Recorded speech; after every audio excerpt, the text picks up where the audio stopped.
Hello everyone, Super Genius Zeb here, and welcome back to Minecraft Windows 10 Edition Beta. Okay, I have lots of stuff to explain right now, so here we go. One, this is not a recording of my voice that was taken while this footage was recorded, because I actually did record my voice while taking this footage, but the problem is that I didn't realize that my microphone was turned off. So now I'm having to commentate over it. And second, you may have noticed that I haven't made an episode of this series since August, and I only had one episode in that series, and that one episode is now going to be called Episode 0 because I accidentally deleted that world, and it's really going to be different from this one, and this is more like the start of the series from now on. So I'm going to be playing with Cuter Muter, who is my sister, who's like sitting right next to me when I recorded this. And by recorded this, I mean the video footage. And yeah, I wanted to do something like multiplayer, since Zeb and Aki play Tekkit like never gets an episode because we never have the time to play together on that. And also Tekkit is like 1.6.4 and it's a really old version. And it annoys me like playing on old versions like that because you don't have access to things like all the stuff you take for granted, like ocean monuments and like control button to sprint and the offhand, things like that. So we chose this, me and Cuter chose this random seed, and it was the first one we put in, and we liked it because it has this nice lake that's in front of this house I'm building, which has a jungle over there, and it just looks like some nice terrain, you know, with a nice little enclosed lake. You don't get, or at least I don't have very many of those in the terrain I've explored in my world nearby. And this one just has a really nice lake, like right in the middle. So yeah, here's the house that we're gonna use as our sort of main base right now. I'm still working on it. I've got a closet right here, which I'm gonna put chests in. Actually, I did put chests in, but I did it after finishing recording this episode. And we're about to start going searching for saddles and horse armor for this horse right here. Cuter calls her Ebony. And yeah, we're going to head the opposite direction that I'm facing. No, not quite the opposite. Like over there in that ocean over there on the sort of, what is it called? I think it's east. I think it's east. I think that's the direction that, no, wait, it's west because the sun is setting in that direction. Okay, it's west. So yeah, that's where we're going. And we're not gonna, I'll give you a little hint right now, spoiler. We didn't find any saddles or horse armor. But anyway, I've just jumped over to when we travel all the way over to what the first continent we found, which was this taiga, which is kind of the opposite of what we were looking for. We were looking for a desert, so we could find a desert temple, because it's so easy to find like spot a desert temple than it is like to spot a dungeon. Here are some wolves, and I'm going to start searching for skeletons because it's approaching nighttime, because we wanted to tame the wolves, and you'll see how that turns out pretty soon. But anyway, there's other stuff I need to talk about here too. Um, a lot of stuff has changed. One, I'm not using like Bandicam to record my voice and the Windows 10 game recorder to record the game, so I don't have to say sync anymore. Of course, that doesn't really matter in this episode because I wasn't recording my voice by accident anyway. So yeah, I'm having to do this commentary on top of the footage. So yeah, here we've set up, I guess, a small little camp here, and now I'm going off to go find skeletons. And so a lot of stuff has changed in like Minecraft Pocket / Windows 10 / Gear VR / it has so many names edition.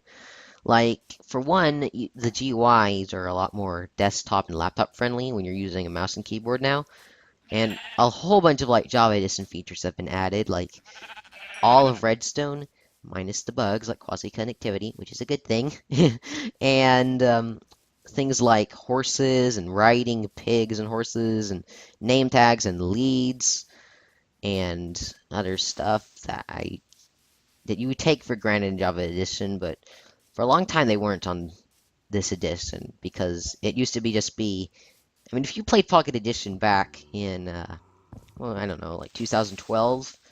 it lacked hunger, it lacked experience. There was only like I think maybe 5 mobs or less. There was only very small finite worlds. You only had like 4 hotbar slots. At some point, there was like no tool durability, and there was no crafting, and there was a stonecutter too. And like redstone was like useless, and there was no this, no that, no fire. Um, yeah, just a lot of stuff because it started out really kind of small, and I suppose that's often partially due to the fact that I mean, it was just being coded from scratch all over again, kind of like the original Minecraft. And at the time, phones weren't quite as powerful as they are today. And now it's just grown to the point where I think it's just going to become the main edition because it runs well on phones and tablets and like full-blown laptops, of course. And, all it really needs is to reach feature parity, get a community-made mod API like Forge, and have official server software and then also be ported to Mac, which has sort of already happened with the Education Edition, and also Linux, of course. So you can run some certain launchers. You can run the Android Pocket Edition on Linux already. So that's sort of semi-solved. But after that, literally, there's no reason to use the Java Edition anymore because it's coded worse and stuff. Of course, as of right now, the edition isn't caught up yet, and it doesn't have everything. But boy, it's catching up quickly. So yeah, I really have been sort of enjoying playing on this, and I almost wonder if one of these days I'm gonna like take my single player series and move it over to this edition once it reaches the feature parity point, because there are already ways to convert maps between Java Edition and Pocket Edition, but like MC Edit doesn't have support for the newer blocks that have been added concerning redstone and stuff, and like you wind up with these lighting errors, and the height limit on Pocket Edition is still currently 128, though they are experimenting with the limit, with raising it to 256, and they've even messed around with trying to make it 512, which is pretty cool and crazy. Right now you can see that it just started raining and thundering, which is going to become pretty significant pretty soon in this footage. But yeah, I may just move over my single player series to this version once it's reached feature parity because it runs so much nicer, and it would mean that I'd be able to play on my single player world on a phone or tablet if I had a phone or tablet. I don't have one right now. But yeah. It would also allow my sisters to play with me since they don't have like laptops and stuff. And I just look forward to the day when you can play Minecraft with anyone, regardless of what your device you're using. So yeah, the plan here in this series is to just sort of have fun building stuff and, do more things together than I do on the single player series, which is of course single player, and I seem to mostly focus on a lot of progress stuff, just like automating everything. Which, I have that crazy iron farm project that for some reason, I didn't have to clear out an ocean for that. But for some reason, I wanted to place it as far down as possible so that I could, like, stack multiple layers. And now, I regret that now. I may just abandon that and just decide to put it on top over the ocean.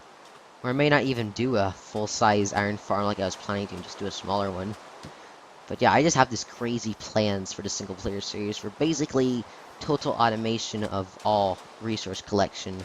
I mean, I'm talking like Ender Dragon and XP farms. That kind of crazy automation is my long-term plans, which is part of the reason why I'm not using 1.9 yet, because there's certain things I want to get prepared in time.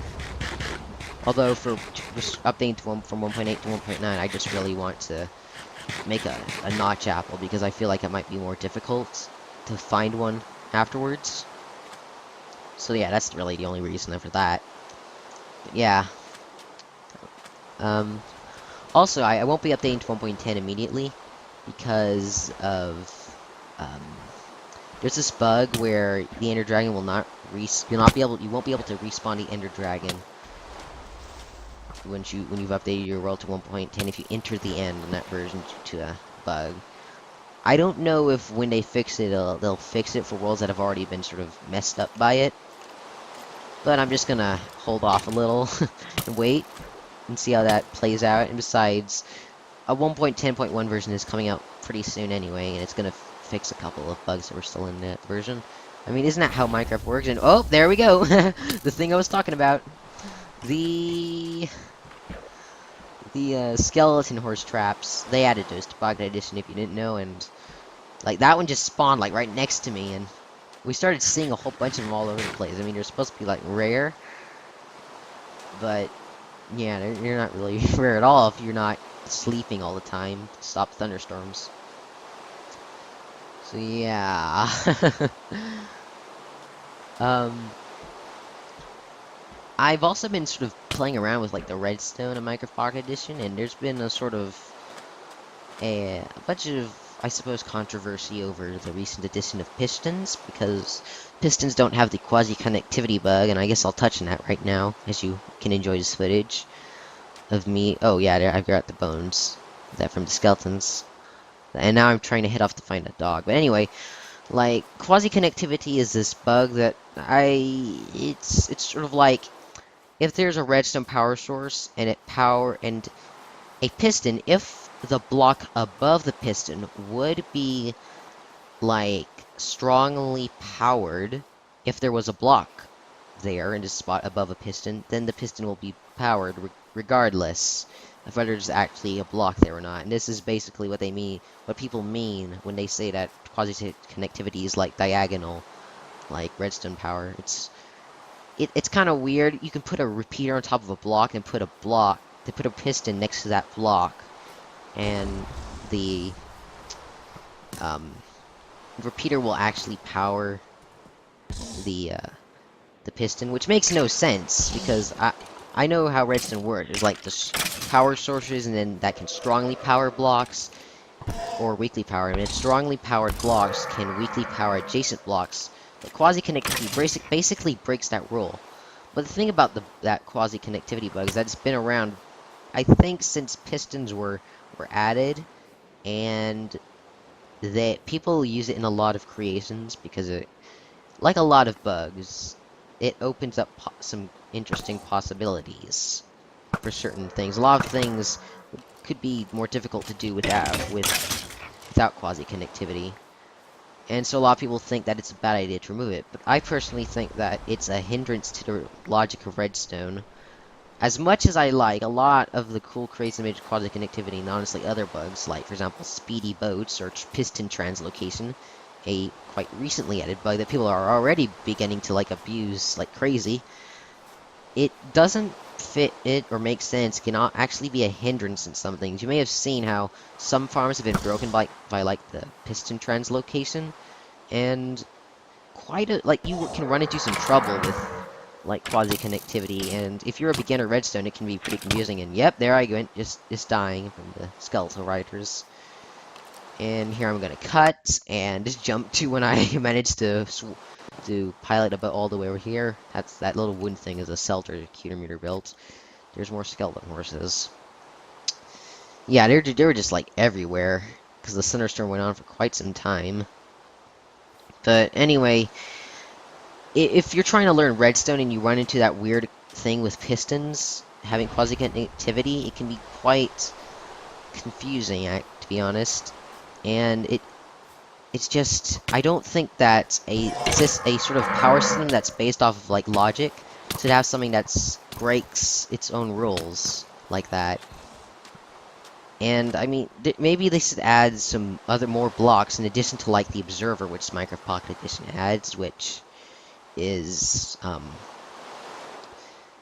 block update detector. Like, maybe they could add another sort of observer block that will detect changes on corners, or I don't know, maybe like different pistons that act like solid blocks. I actually made a whole video about that, on whether or not pistons in Minecraft Pocket Edition should be considered solid, or rather opaque or transparent.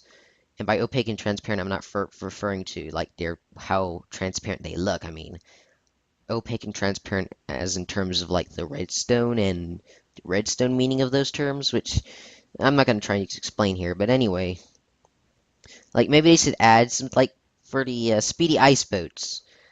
They should remove that bug, but I kind of wish that they will like maybe consider adding ice like sleds to go across ice, perhaps, because that'd be a cool feature, you know? Maybe have them be pulled by wolves. That could enrich because that's sort of an enrichment to the wolf as a mob, and it adds a little something to the game. Maybe the ice sleds wouldn't be craftable, but you'd have to find them in like dungeons. And that could be something for like the igloo, you know? Give the igloo a unique loot that will give you a reason for exploring. I think that could work, but I don't really. I think that while bugs in games are kind of cool sometimes, I don't think that you should like base your game off of keeping bugs. The thing is that Minecraft Pocket Edition's Redstone code was done from the ground up and is lacking a lot of the bugs from the Java Edition. And while it has its bugs of its own, they'll be worked out pretty soon, and they're not going to want to keep any of them. Especially lately with how Microsoft has bought the um when Microsoft acquired Mojang, when not sold the company, their focus for Minecraft seems to be pretty educational based. They want to use Minecraft as an educational tool, and if you're going to use like Redstone and stuff for teaching kids, I don't think that quasi-connectivity makes any sense in that context. Because like trying to teach kids like logic and stuff, and telling them, oh wait, well you see this thing actually ignores all the logic rules because it's a bug, but people wanted to keep it. That's no, no, no, no, no. It's not just no. I don't think that's a good idea. So they should add other blocks or things to open up new possibilities to make up for the lack of quasi connectivity, but I mean, let's face it, every bug is going to add possibilities that wouldn't be possible without them. That's the nature of bugs that alter mechanics with anything that's like a power system.